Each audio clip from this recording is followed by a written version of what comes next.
Listo. Pues ahora sí damos inicio a este ciclo de charlas en el que vamos a estar colaborando desde Zapopan, Jalisco, Neurosináptica y Centro de Acompañamiento Integral en Irapuato, Guanajuato. Nos da mucho gusto tener una colaboración nueva a nivel nacional y bueno, seguir aportando a la salud mental. El día de hoy con Fernanda para hablarnos de este importante tema de habilidades de la docente virtual, pero primero me gustaría que nos contaras un poquito sobre tu centro, Fer. Sí, Cintia, muchísimas gracias. Pues efectivamente estamos en esta nueva colaboración con Neurosináptica y bueno, les platico un poco del Centro de Acompañamiento Integral. Nos encontramos en la ciudad de Irapuato, Guanajuato y bueno, junto a Olga Magallanes, mi socia y profesora de inglés, trabajamos una serie de actividades que abonan pues justamente el desarrollo del ser humano desde una perspectiva integral, que tiene que ver con la cuestión académica y con la cuestión psicológica. Y bueno, ya un poco más adelante, durante estas charlas, podremos pues profundizar un poco más en el tema, pero en temas generales, esto es lo que trabajamos acá en el Centro de Acompañamiento Integral. Perfecto, pues también te platico de Neurosináptica para tus seguidores puedan conocer nuestro centro. Nosotros somos un centro psicológico integral, brindamos especialmente terapias de rehabilitación neuropsicológica, acompañamiento emocional, familiar y social, desde niños, adolescentes y hasta adultos, ¿no? Nuestra intención también es seguir desde un punto más neuropsicológico, aportando a la salud mental y bueno, abonando ahora en otros estados. A ver, sí, pero platícanos sobre este tema, Fer, para dar inicio. ¿De qué se trata habilidades de la docente virtual? Pues mira, yo creo que lo esencial en este tema, Cintia, es justamente hablar del concepto de habilidades, ¿sí? Primero, puntualizar en qué es todo aquello que la persona puede realizar de una manera, pues digamos, mejor o un poco mejor que el resto de las personas. Sabemos que todos los seres humanos tenemos capacidades, ¿sí? Tenemos, por ejemplo, ciertos procesos psicológicos que nos ayudan a aprender diferentes actividades. Sin embargo, las habilidades tienen justamente que ver con el plus que podemos llegar a tener algunas personas, ¿no? Y bueno, lo quisimos enfocar desde la perspectiva docente, porque sabemos que actualmente por la situación que vivimos todas y todos, pues justo nos orilla a tener que aprender otro tipo de estrategias, a tener que aplicar otro tipo de herramientas y bueno, definitivamente la docencia no se puede quedar atrás. Ahorita platicando precisamente sobre este tema de la situación actual por la pandemia, la educación se ve totalmente obligada a cambiar estos estándares tradicionales y hacer uso de todos estos medios tecnológicos, ¿no? ¿A qué se ha enfrentado él y la docente virtual? Bueno, mira, primero me gustaría compartirte que te hablo como especialista, pero también un poco como docente. Yo me dedico a la docencia y definitivamente tuve que, al lado de mis colegas, ¿no? Como utilizar otro tipo de estrategias. Pero bueno, ¿a qué se enfrenta o a qué nos hemos enfrentado comúnmente los y las docentes? Al uso de la tecnología, ¿sí? De repente por ahí la gente nos decía, pues no pasa nada, hombre, da clases en línea, deja tareas, actividades en línea y ya está perfecto. Sí, pero la verdad es que es un gran reto reconocer cada una de las herramientas que las tecnologías nos brindan. Por ejemplo, algunos compañeros o he escuchado en algunos profesores que se enfrentan a que a lo mejor no tienen internet, ¿sí? O no de la manera que ellos y ellas quisieran. Entonces, eso genera, pues sí, definitivamente ciertas incomodidades o ciertas cuestiones que no hablan al 100% de una educación, ¿no? Tan real o tan asertiva. Otra cuestión a lo que se enfrentan los docentes y las docentes es al espacio en el cual hemos o han tenido que trabajar. Desafortunadamente, Cintia, no todos y todas tenemos un escritorio, ¿sí? Adecuado, una silla adecuada para poder desempeñar horas y horas y horas ahora con este famoso home office. Entonces, es otro reto al cual docentes nos hemos enfrentado. Un tercer reto, pues justamente son todas las cuestiones personales, psicológicas, que bueno, ya un poquito más adelante, Neurosináptica nos hablará de ello, pero hablando en términos muy generales, pues a la vida misma, ¿no? El docente y la docente antes de ser docente es ser humano. Y entonces, todas las cuestiones psicológicas y emocionales que él y ella tiene, pues también forman parte de este proceso, digamos, pues de adaptarnos a estas nuevas formas de educación, educación en línea. Y Claro, y bueno, yo... además parte de lo que tú comentabas, o sea, no es como que se haya adaptado el espacio y el docente dejó su vida privada, su vida familiar, su vida social para ser solamente docente, ¿no? Entonces es todavía un reto más. Perdón, te interrumpí, continúa. No, estoy totalmente de acuerdo, porque entonces imagínate, ¿no? Si estamos constantemente enfrentándonos a grupos diferentes de alumnos y de alumnas, ahora imagínate enfrentarnos a un alumno y una alumna frente a una pantalla, ¿no? Que también eso, pues, puede favorecer o perjudicar el proceso. Iba únicamente a comentar el último punto que tiene que ver con los horarios. Los docentes, las docentes virtuales, nos enfrentamos a esta problemática de los horarios. Y digo problemática porque, bueno, quienes nos dedicamos a la docencia podemos tener un horario armado, ¿sí? Perfectamente, de cuánto tiempo le dedico, pero bueno, quizás mis alumnos o mis alumnas no tienen ese mismo espacio para dedicarle a sus tareas, por ejemplo, ¿no? Entonces, es otro reto al que nos hemos enfrentado también acá en la docencia. Te comparto también, yo soy docente en una universidad y abonando precisamente esta parte de tiempos, creo que ahora le invertimos más al diseño de las clases porque ahora viene también parte de los retos y bueno, ¿cómo lo hago para transmitirlo a través de una pantalla y que ellos lo apliquen, ¿no? Parte también de mis estudiantes me dicen, ¿y la práctica cómo queda? Y tenemos que estar adaptando prácticas reales, escenarios que tendrían que ser reales a que, bueno, ahora sea a través de una pequeña pantalla y que el aprendizaje y las habilidades precisamente pues se logren desarrollar en los alumnos, ¿no? Y hablando precisamente de estas habilidades, tú como experta, ¿qué habilidades o características posee o identificas en una o en un docente virtual? Mira, yo te podría hablar pues de tres particularmente. La primera, el manejo adecuado de las TICs, ¿sí? Que aunque pareciera un tema muy trillado, Cintia, de verdad pasa, ¿no? Que nos enfrentamos a, chin, ¿y ahora cómo le pico? ¿Cómo le muevo? O cómo le doy aquí para que pueda presentar tal cosa a mis alumnos, a mis alumnas. Entonces, creo que es el primero, ¿no? Que el docente y la docente estén al 100% capacitados y habilitados en estas cuestiones tecnológicas. Yo, por ejemplo, compartía por ahí con algunos colegas esta parte de, bueno, habrá quienes tienen celular, tablet, computadora y un montón de medios, ¿sí?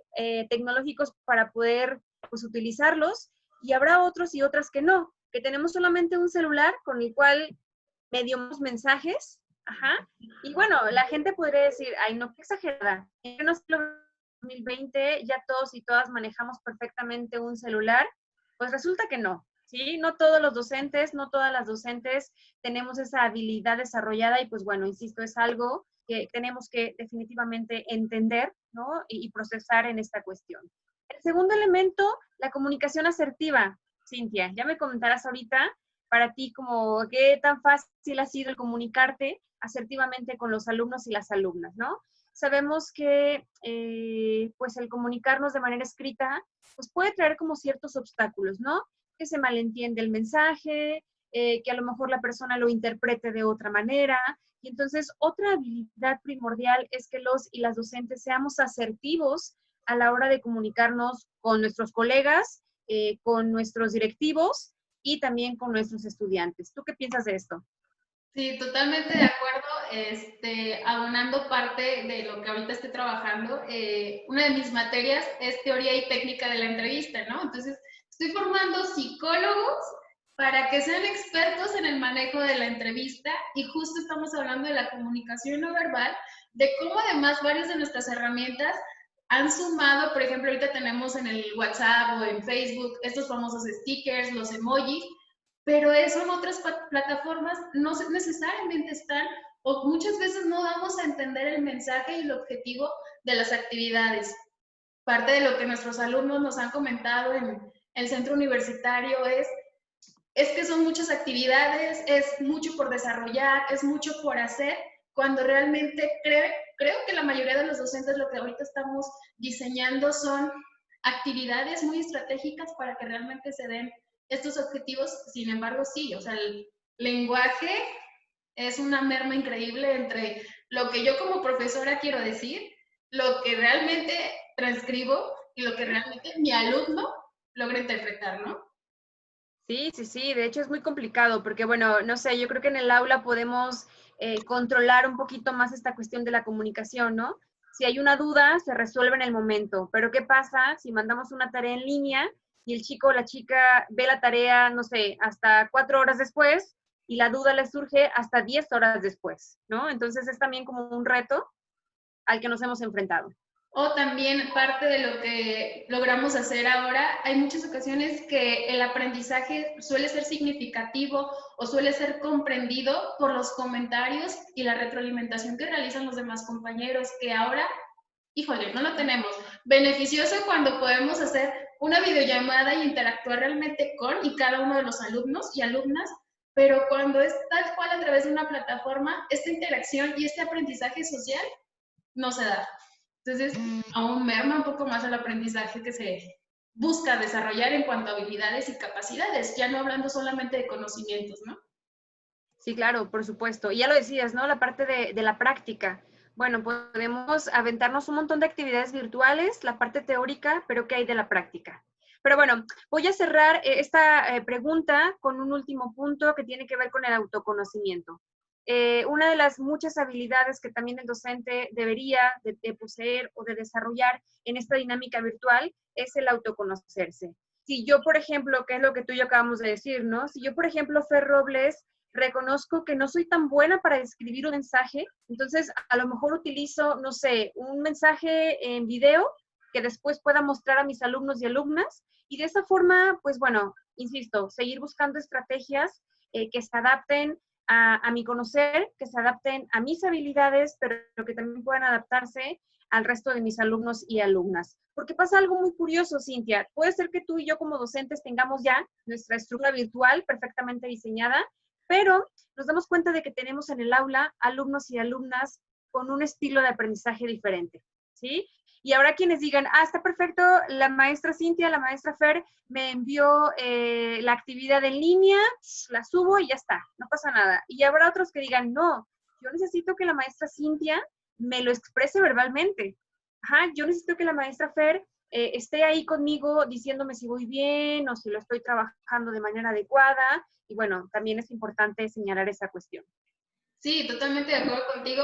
Parte de cerrar el ciclo pasado escolar, daba la materia que tenía que ver con neurociencias y generalmente, por ejemplo, suelo hablar muchísimo y dar muchos ejemplos visuales, pero lo que hacía con los chicos es precisamente ir paso por paso con este proceso que se sigue a nivel neurológico y eso para los chicos era mucho aprendizaje y ahora es, te aviento la imagen con todo el proceso y tú interpreta cada uno de los pasos a cómo se da, ¿no?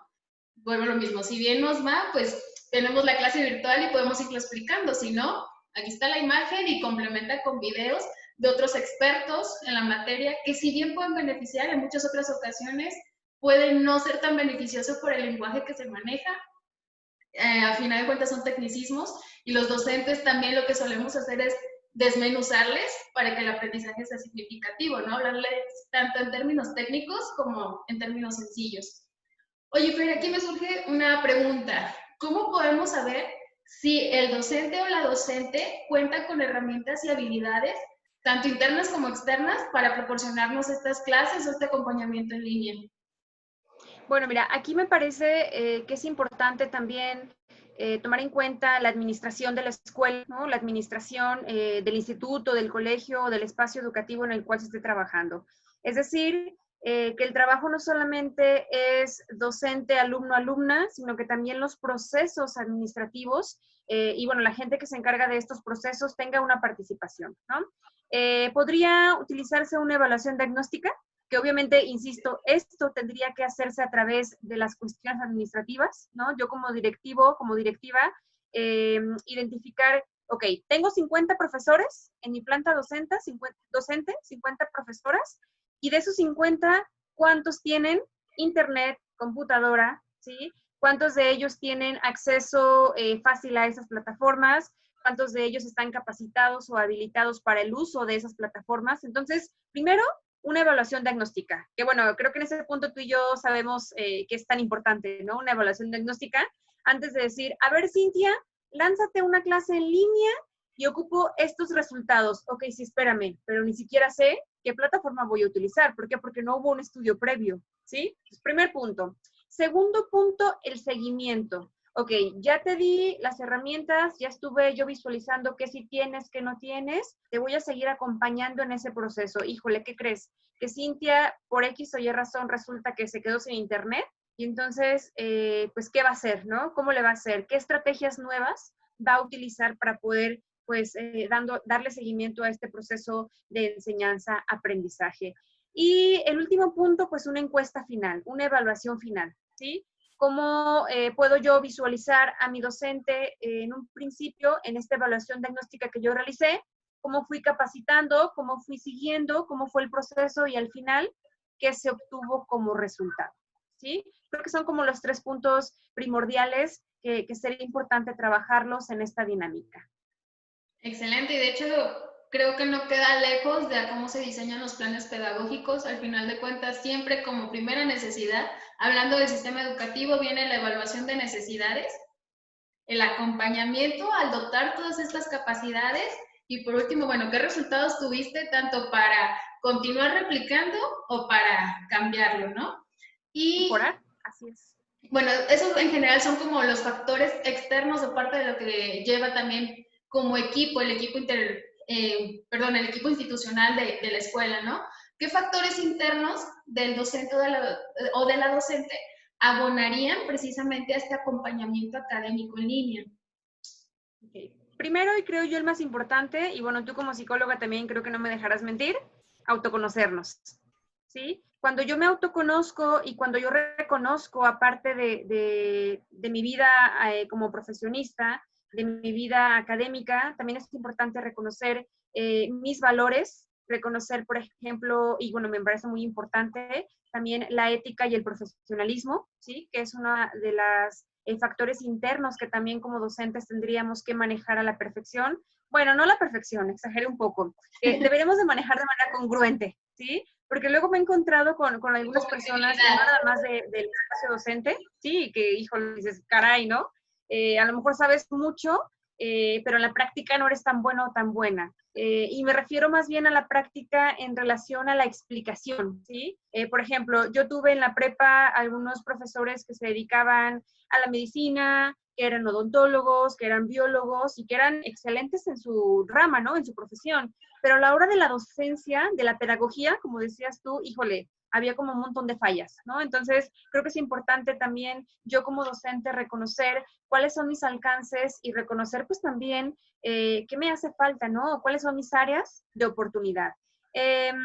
Otro punto importante, ¿sí? Perdón, complementaría justo ese punto también con asertividad totalmente y hablando ya no solamente de la expresión, de la recepción, porque parte del autoconocimiento también es el saber qué falla en mí, pero permitir que los otros me retroalimenten en qué errores estoy teniendo para entonces precisamente cambiarlos. Perdón, no sé si era un punto posterior, pero creo que va totalmente de la mano del autoconocimiento. Sí, sí, sí, justamente, era el último punto, la asertividad, ¿no? Y que sabemos que tiene que ver con la congruencia. Si yo reconozco mi persona, pues entonces puedo también reconocer las necesidades que otros y otras tienen y es un punto de equilibrio y de total congruencia. Ok. ¿Había algún otro punto, Fer? Perdón, antes de que me adelantara. No, era pues básicamente esos, ¿no? Y yo que, bueno, estoy hablando contigo y sé que estamos como puliendo por 2 razones, ¿no? La primera, profesionalmente somos psicólogas y segunda, pues nos dedicamos a la docencia. Entonces creo que esta charla nos ayuda un poco como a confirmar, ¿sabes qué, Fer? Sí, sí me he sentido así, sí he tenido que utilizar esas estrategias y bueno, es parte justamente de lo que podemos ofrecer también a otros colegas que se dedican a estas áreas. Totalmente. Oye, Fer, ¿y de qué manera pueden influir todas estas habilidades, tanto internas como externas, del docente y de la docente en el proceso de enseñanza-aprendizaje, ya hablando totalmente de la modalidad en línea? Mira, afortunado o desafortunadamente influyen, como dice la canción, para bien y para mal, ¿no? Influye positiva o negativa, incluye asertiva o no tan asertivamente. Todo depende del manejo, de cómo vamos a utilizar estas estrategias o cómo vamos a aplicar estas tareas en línea, estas actividades en línea, clases virtuales, todo va a depender de eso. Positivamente o favorablemente, que va relacionado a la congruencia. Por ejemplo, si yo soy una docente que utiliza adecuadamente los medios tecnológicos, ¿sí? Y entonces exige, por decirlo de alguna manera, a mis estudiantes también el uso de estos recursos, pues digamos que el proceso de enseñanza-aprendizaje va a ir elevándose, ¿sí? Pero va a ir a la par. Pero ¿qué pasa? Imagina tú que yo como docente tengo ciertas debilidades tecnológicas, ¿sí? O ciertas debilidades para utilizar algunas herramientas y yo le exijo a mi estudiante, ¿no? Ahí no hay como, digamos, congruencia, ¿cierto?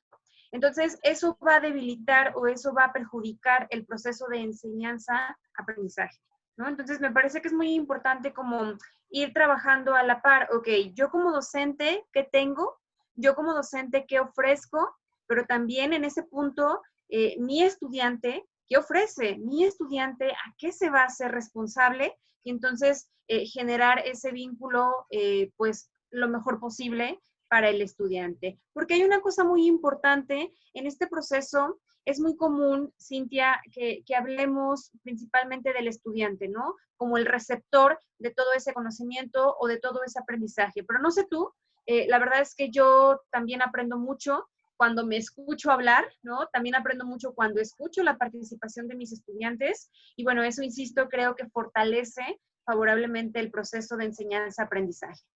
Sí, totalmente la retroalimentación, bueno, al menos conociendo como mi forma de enseñanza-aprendizaje, también me retroalimenta mucho y me hace crecer que mis alumnos me estén diciendo, oiga maestra, pero entonces esto es así, y así, y así, o incluso que ellos mismos me creen nuevas problemáticas que yo no traía programadas dentro del plan y es, ok, los resolvemos en este momento, ¿no? Porque también son nuevos retos y insisto, la retroalimentación, o al menos algo que yo extraño bastante de la enseñanza presencial, es precisamente esta retroalimentación que se hacía con cada uno de los participantes dentro del grupo.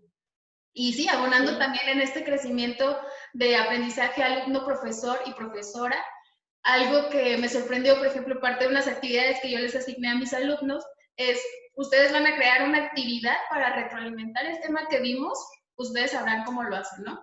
Y hubo desde los que me hicieron una infografía, un juego en línea para hacer un reto, o sea, y también viene esta parte de conocer más herramientas y formas que a ellos realmente les hace interesarse y engancharse en el proceso de aprendizaje. Sí, claro, por supuesto. Pero fíjate que me hiciste recordar un poco, bueno, tú y yo nos dedicamos a nivel medio superior y superior, ¿sí? Sería bueno también, pues, reestructurar esta parte de los y las docentes que trabajan con nivel básico, ¿no? Primaria y secundaria, porque sabemos que es una dinámica no tan distinta a la que trabajamos acá en nivel medio y nivel superior, pero sí es una dinámica, vaya, un profesor, una profesora se dedica a una materia, híjole, o a un grupo, por ejemplo, primaria, ¿no? A un grupo y da todas las materias, ¿no? Entonces, sí, es importante también señalar como los recursos que cada uno y que cada una tenemos, pues para poder entender estos cambios y este proceso de adaptación al cual pues hemos tenido que involucrarnos todos y todas, ¿no? Sí, parte, creo complementando tu punto, o sea, es un solo profesor o profesora da todas las materias, pero también ese profesor o profesora no tiene un grupo reducido de alumnos. Precisamente retroalimentándonos en nuestros medio superior, estamos hablando de grupos cada vez más reducidos, pero una maestra o un maestro que tenga en su aula, hablando de 30 alumnos como mínimo, son 30 necesidades totalmente distintas, más las propias habilidades y retos que ella ya viene cargando, ¿no? Sí, sí, sí. Lo que decíamos, ¿no? Bueno, antes de ser docente también es humano, ¿no? También tiene una vida económica, social, política, religiosa, qué sé yo, familiar. Y pues bueno, también eso es parte de este proceso, ¿no? El adaptarnos a estas nuevas estrategias. Muy bien, Fer. Entonces, para cerrar, ¿qué nos podrías decir para cerrar este tema de habilidades del y la docente? Pues yo me gustaría dar 3 mensajes. El primer mensaje es para mis colegas, aquellas personas que se dedican a la docencia, es ser empáticos, pero empáticos y empáticas con nosotras, con nosotros, para poder ser empáticos y empáticas con las demás personas. Ser congruentes, ser asertivos, autoconocernos, para, insisto, de esa manera poder llevar un proceso pues lo mejor posible, ¿sí? El segundo mensaje va para los estudiantes, alumnos y alumnas, el reto es de todos, este reto ha sido de todos y de todas. Y así como a lo mejor para ustedes ha resultado muy sencillo manejar las redes sociales, manejar las tecnologías, bueno, tomen en cuenta que sus profesores y profesoras no tienen la misma edad que ustedes, no tienen las mismas recursos o las mismas habilidades que ustedes, ¿no? Habrá algunos que sí, quienes son más jóvenes o que están más interesados en esta cuestión tecnológica, y habrá otros que no. Y el tercer mensaje, Cintia, va para papás y mamás, ¿sí? Porque bueno, ahora con esta dinámica muchos y muchas se han convertido un poquito como en docentes en casa, pero bueno, este último punto, y por eso preferí darlo al final, porque este punto lo tocará un poco más a detalle neurosináptica. Entonces, pues bueno, es ahí como nada más el cierre de esta primera charla. Perfecto, pues muchas gracias por la charla. Precisamente el día de hoy nos enfocamos totalmente en docentes. La siguiente charla, si me permites compartirla no puedo compartirla yo, si me permite, si tú la puedes compartir, pero la siguiente charla es hablar sobre el impacto psicológico en niños y niñas por la escolaridad virtual. Aquí nos estarán acompañando la psicóloga Perla Flores por parte de Neurosináptica y la licenciada Olga Magallanes por Centro de Acompañamiento Integral, donde abordarán todo este tema y, ok, ya hablamos de los docentes, pero ahora, ¿qué pasa con el alumno? Porque hablando de uno de los puntos que tú misma nos propusiste dentro de la charla es identificación de necesidades. Y desde ahí partimos, identificación de las necesidades de cada uno de los elementos que ahorita están inmersos en la educación, ¿no? Claro, claro, perfecto. Pues bueno, muchísimas gracias, Cintia, por estas preguntas, por el interés de este tema. Como ya lo mencionabas, próximo viernes estarán Perla y Olga hablando un poquito más a detalle de este tema. Y pues nada, agradecer la Neurosináptica a nombre del Centro de Acompañamiento Integral. Y pues al final de cuentas, yo creo que estas charlas, estos espacios de diálogo nos ofrecen la oportunidad de seguir creciendo, ¿no? Y que bueno, me parece increíble que a partir de esta situación de pandemia, pues nos ha dado la oportunidad de entablar relaciones con otros centros, ¿sí? Y no estar de manera presencial, sino más bien compartir los conocimientos y las experiencias de esta manera. Sí, también de avanzar en los retos virtuales desde la parte de la pedagogía y la psicología. Exactamente, ¿sí? Pues Que muchas siempre van a la gracias. par, ¿no? Sí, Bien, totalmente perfecto. crecimiento. Muchas gracias, Fer. Muchísimas gracias, seguimos en contacto y nos esperamos por acá el próximo viernes. Perfecto, hasta luego. Adiós.